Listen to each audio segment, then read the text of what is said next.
Comparison થાય છે કે કોંગ્રેસમાં આવું હતું, ભાજપમાં આવું છે, કઈ રીતે આને જોવું રહ્યું? કારણ કે કોનું બજેટ સારું એ હંમેશા ચર્ચાનો વિષય હોય છે. જો ભાઈ જે તે વ્યક્તિ, જો કોંગ્રેસ હોય કે ભારતીય જનતા પાર્ટી હોય, અલ્ટિમેટલી છે ને લોકશાહીની બ્યુટી એ છે કે દર 5 વર્ષે એમને પ્રજા પાસે જવાનું હોય છે અને પ્રજા પાસેથી જનમત લેવાનો હોય છે. એટલે દરેક સરકાર, પછી ઇન્દિરા ગાંધીની હોય કે નહેરુની હોય કે નરસિંહ રાવની હોય, ચિદમ્બરમ હોય કે માન્ય વડાપ્રધાન તરીકે નરેન્દ્ર મોદી હોય, એ જે તે સમયની જે નીડ હોય એને જોઈને કરતા હોય છે. તમે જુઓ કે ગઈકાલે મોદી સાહેબે જે સિગ્નલ આપ્યું એ સિગ્નલ એમનું પરફેક્ટ હતું. એમને એવું કહ્યું કે ભાઈ અમે એમ કે લક્ષ્મી દેવીની કૃપા એમ કે ગરીબોને મધ્યમ વર્ગ પર રહેશે. આજે સવારે એમને ઇન્ડિકેશન આપ્યું કે ભાઈ ગરીબ, યુવા, અન્નદાતા અને મહિલા, એટલે તમે જુઓ કે કોંગ્રેસ પાર્ટી જે પોલિટિકલી જ્ઞાતિ આધારિત વસ્તી ગણતરીની વાત કરે છે એની સામે એ લોકો જે છે એક નવી જ્ઞાતિ, નવી કોમ્યુનિટીને એક ફોર્મ કરી રહ્યા છે કે ભાઈ અમે અન્નદાતા એટલે કૃષિનું કલ્યાણ કરવા માંગીએ છીએ, યુવા માટે કરીએ છીએ.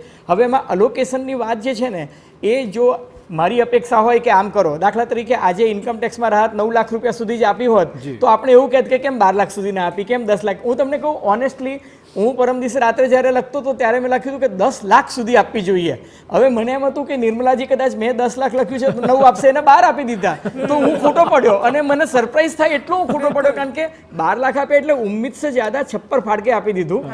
પણ એ એને એટલા માટે આપ્યું કે ભાઈ એક કાયમનો કકડાટ હતો કે ભાઈ નથી આપતા બજેટમાં ગરીબનું શું, મધ્યમ વર્ગનું શું, એટલે એને કકડાટ કાઢ્યો. પણ બાકીનું બધું જે છે એને સ્ટેટસ કો રાખ્યો. હવે તમે કહો કે મિનરલમાં કશું ના આપ્યું, મેટલમાં કશું નથી આપ્યું. તો ગઈ વખતે અબકી બાર 400 પાર હતું, આ વખતે પરચો મળી ગયો છે એટલે કદાચ એનું પણ એક રિએક્શન હોઈ શકે. બજેટ રજૂ થયું એ પહેલા પણ મેં કહ્યું હતું કે ભાઈ દિલ્હીની ચૂંટણીને કેન્દ્રમાં રાખીને કરશે, બિહારની ચૂંટણીને કેન્દ્રમાં રાખીને કરશે. ને આ સરકાર તમે જુઓ કે મધુબની સાડી પહેરીને જ્યારે નિર્મલા સીતારમણ આવે છે તો એ આખી બિહારની વોટ બેંક જે છે એને તરત એ કરી નાખે છે. અને દિલ્હીમાં પણ જે પૂર્વાંચલના મતદાતાઓ છે એનું એક પ્રકારનું પેલું એ થાય છે કે હા દેખો હમરી સાડી પહેન કે આવી હે. એટલે આ જે છે ને એ પોલિટિકલ ઇન્ડિકેશન્સ હોય છે, એમાં કશું ખોટું નથી.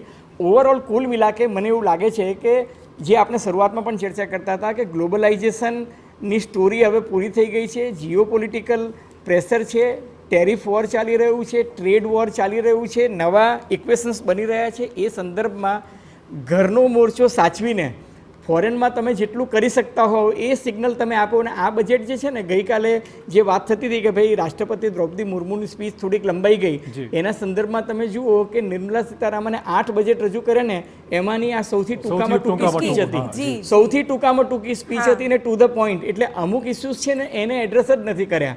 અને એના માટે એને કહ્યું છે કે ફાઇન પ્રિન્ટ. હવે તમે કહો આજે હું આખી પેનલ બેઠી છે, આપણે ટેક્સ કોડ વિશેની ચર્ચા કરી શકતા જ નથી, કારણ કે એ તો બિલ હવે જ્યારે પાર્લામેન્ટમાં રજૂ થશે ત્યારે મને એની ડિટેલ ખબર પડશે.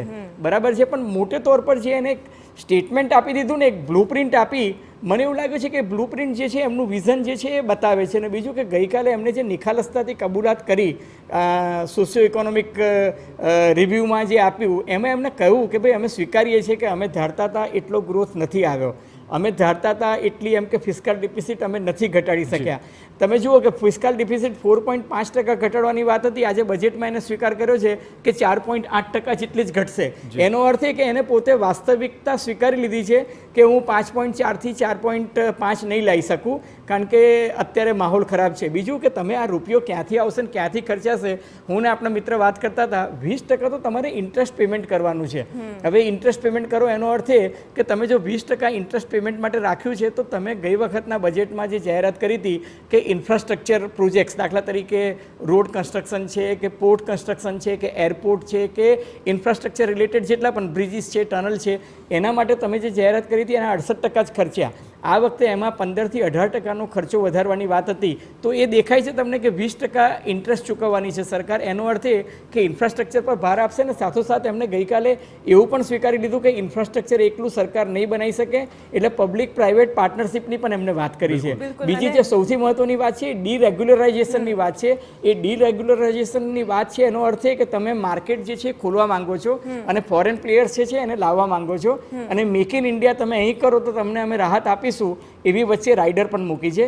પણ સાથોસાથ એ બી સ્વીકાર્યું છે કે ચાઇનીઝ થ્રેટ પણ એટલી જ ભયંકર છે અને અમેરિકાની દાદાગીરી પણ છે. એટલે ભારતે બહુ કડક રસ્તા પર ચાલવાનું છે. એટલે રમકડા બજારને આના પર વધારે એમ્ફેસિસ કરવામાં આવતું હોય છે. ચિંતનભાઈ, આમાં ખાસ વાત એ છે કે ઇન્ફ્રાસ્ટ્રક્ચરની વાત થઈ, હમણાં થોડા દિવસ પહેલાં નરેન્દ્ર મોદીએ પણ કહ્યું કે કોન્સર્ટ ઇન્ફ્રાસ્ટ્રક્ચર પણ આપણે ડેવલપ કરવું જોઈએ રાજ્ય વાઇઝ. પણ જે રીતે અજયભાઈએ કહ્યું કે તમને કહું કે આ પેલેડિયમ મોલના એક મેનેજર સાથે હું વાત કરતો હતો, એને કહ્યું કે મારી 1.5 મહિનાની જે આવક છે ને એ ખાલી 1.5 દિવસમાં આ એક કોલ્ડ પ્લે કોન્સર્ટને કારણે થઈ. હવે તમે જુઓ કે ગ્રાઉન્ડની ઇન્કમ, ભાડાની ઇન્કમ 40 કરોડ થઈને અમદાવાદ પોલીસને 3 કરોડ ને 20 લાખ રૂપિયા બંદોબસ્તના મળ્યા. તો આ જે છે એ એક સારી જ વાત છે, નવી વાત છે, નવી વાત છે. એટલે ચિંતનભાઈ મારે એ જ કહેવું છે કે નવા વિચારો, નવા આઈડિયાઝ એને કેવી રીતે ઇમ્પ્લિકેટ કરવા, પણ જે ઘર આંગણે અજયભાઈ વાત કરી રહ્યા છે કે એમાં પડકારો વધારે જ છે, કારણ કે જીઓ પોલિટિકલ મુદ્દાઓને ફેક્ટર્સ એટલા બધા અસર કરી રહ્યા છે કે આપણા વેપારીઓ રડી રહ્યા છે. એમની વાતને આઈ વિલ સેકન્ડ ધેટ. આમાં અત્યારે જે રીતે કહ્યું કે ઓલ સેડ એન્ડ ડન, છેલ્લા 5 વર્ષમાં જે બજેટ આપણે જે બ્લુ પ્રિન્ટ બનાવી હતી, ઓલમોસ્ટ હું એમ કહીશ કે 5-10% પ્લસ માઇનસ આપણે એને અચીવ કરી લીધું. જ્યારે કે તમે global economy, either Europe, US, બધાની હાલત જો તો every one was going through a global meltdown. તો એને કઈ રીતે આપણે હેજ કર્યું? અને ફર્ધર આ તો હજી યુક્રેન ચાલે છે, યુક્રેન રશિયા ચાલે છે, હમાસ છે, એવા મલ્ટિપલ ઇસ્યુ હોવા છતાં પણ આપણે ટાર્ગેટની ઓલમોસ્ટ આજુબાજુ પહોંચી રહ્યા છે. તો આના માટે સૌથી વધારે ઇમ્પોર્ટન્ટ વસ્તુ છે કે આપણે આપણી ડોમેસ્ટિક માર્કેટને એટલી વાઇબ્રન્ટ કરી દઈએ. તો ડોમેસ્ટિક માર્કેટ કઈ રીતે વાઇબ્રન્ટ થાય? એ મિડલ ક્લાસ અને લોઅર મિડલ ક્લાસ આગળ વધારે પૈસા, ડિસ્પોઝેબલ ઇન્કમ હોય તો થાય. તો એના માટે આપણે 7 લાખથી, એમને બહુ સારી વાત કીધી કે 7 લાખથી એ 10 લાખ વિચારતા હતા. હું હમણાં એક ગ્લોબલ કેપેસિટી સેન્ટરમાં બેઠો હતો અને લોકો બજેટ, અમે સ્ક્રીનિંગ ચાલી રહ્યું હતું, તો કોઈ 7 લાખ બોલતું હતું, 7 થી 8 થઈ જશે, 9 થશે, અને છેલ્લા બોલમાં 6 લાગ્યો, એવું 12 લાખનું કર્યું. તો યુથ 20-25 વર્ષના જેની સેલરી 25 થી 50 હજાર છે, જે રીતે ઇન્ડિયામાં છક્કો લાગે ને બ્લાસ્ટેડ. તો આ રીતે ડોમેસ્ટિક માર્કેટની ડિમાન્ડ વધારવાથી જ થશે. ચાહે ટુરિઝમના સેક્ટરમાં થાય, ચાહે ટેક્સટાઇલમાં થાય, ચાહે તો નવા વેન્યુઝ. કારણ કે આપણા આગળ આપણી જે હંમેશા રડીએ છીએ કે આપણી વીકનેસ છે, આપણી પોપ્યુલેશન ખૂબ વધારે છે, પણ એ જ આપણી સ્ટ્રેન્થ પણ છે. તો ડોમેસ્ટિક માર્કેટમાંથી કઈ રીતે વધુમાં વધુ આપણે માર્કેટ ઊભી કરીએ અને જે મોટા પ્લેયર્સ છે, નાના પ્લેયર્સ છે, એને ડોમેસ્ટિક માર્કેટમાં માર્કેટ અવેલેબિલિટી કરાવીએ, એ દિશામાં સરકાર ફરીથી વાત આવે છે ઇન્વેસ્ટમેન્ટની. કેવી રીતનું માર્કેટ અત્યારે રિએક્ટ કરી રહ્યું છે અને શું તમે અત્યારે રોકાણકારોને શું કહો છો કે શું કરવું જોઈએ? માર્કેટ એક નીચલા મથાળેથી એક સારો એવો સુધારો આપણે જોઈ રહ્યા છીએ, પરંતુ યસ છતાં પણ એક નેગેટિવ ટોનની અંદર કારોબાર થઈ રહ્યો છે, પરંતુ એક માઇનર નેગેટિવ છે. પરંતુ ઓવરઓલ હું હંમેશા કહેતો આવ્યો છું કે લાંબા ગાળાના રોકાણકારો માટે આ ચોક્કસપણે એક સારી તક છે. અને જો ઇકોનોમી, કારણ કે બજેટ જે છે એ સામાન્ય નાગરિક માટે પણ હોય છે, ઇન્ડસ્ટ્રીઝ માટે પણ હોય છે, પરંતુ જો સરકારના જો રોડમેપ આવનારી ઇકોનોમીના સંદર્ભમાં કહેવા જઈએ તો એ દ્રષ્ટિએ ચોક્કસપણે લાંબા ગાળાના પોઈન્ટ ઓફ વ્યૂથી ભારતીય બજારો હજી પણ સારા છે. હજી આપણે ગ્રોઈંગ ઇકોનોમી છે અને આવનારા સમયમાં જે પ્રમાણે ઇન્ફ્રાસ્ટ્રક્ચર ઉપર સ્પેન્ડિંગ અને મેક ઇન ઇન્ડિયાના ઉપર આપણે જે પ્રમાણે ભાર મૂકી રહ્યા છીએ અને જે પ્રમાણે હવે જે કરદાતા છે તેની પાસે સરપ્લસ ઇન્કમ જો વધશે તો તેને 2 ફાયદા મળશે.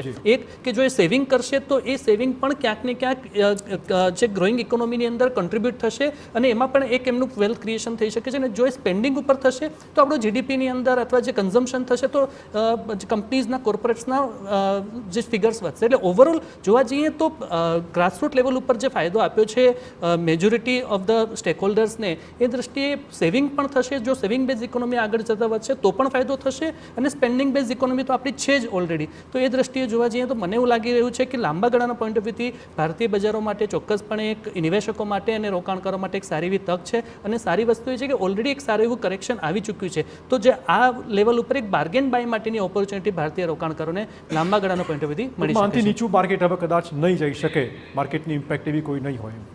હું તમને કહું, દાખલા તરીકે ગઈકાલે એ લોકોએ સ્વીકાર્યું છે કે શેર બજાર જે છે ને એમાં મિનિંગફુલ કરેક્શન આવશે. એ ચીફ ઇકોનોમિક એડવાઇઝર, હું તમને કહું કે સામાન્ય રીતે કોઈ આટલી હિંમત ના કરે, પણ ચીફ ઇકોનોમિક એડવાઇઝરે એટલું સ્પષ્ટ શબ્દોમાં કહ્યું કે ભાઈ ભારતીય શેર બજારમાં સાવચેતીથી તમે પગલાં માંડજો, કારણ કે ગ્લોબલ કરેક્શન જે છે એ આવવાનું છે. હું તમને કહું ચિરાગ, એમાં એવું છે કે અમેરિકાનો ડેટા એવું કહે છે 2000ની સાલથી 2024 સાલ સુધીનો રિપોર્ટ જે છે એવું કહે છે કે અમેરિકામાં સ્ટેન્ડર્ડ એન્ડ પુઅર 500 જે છે એમાં જો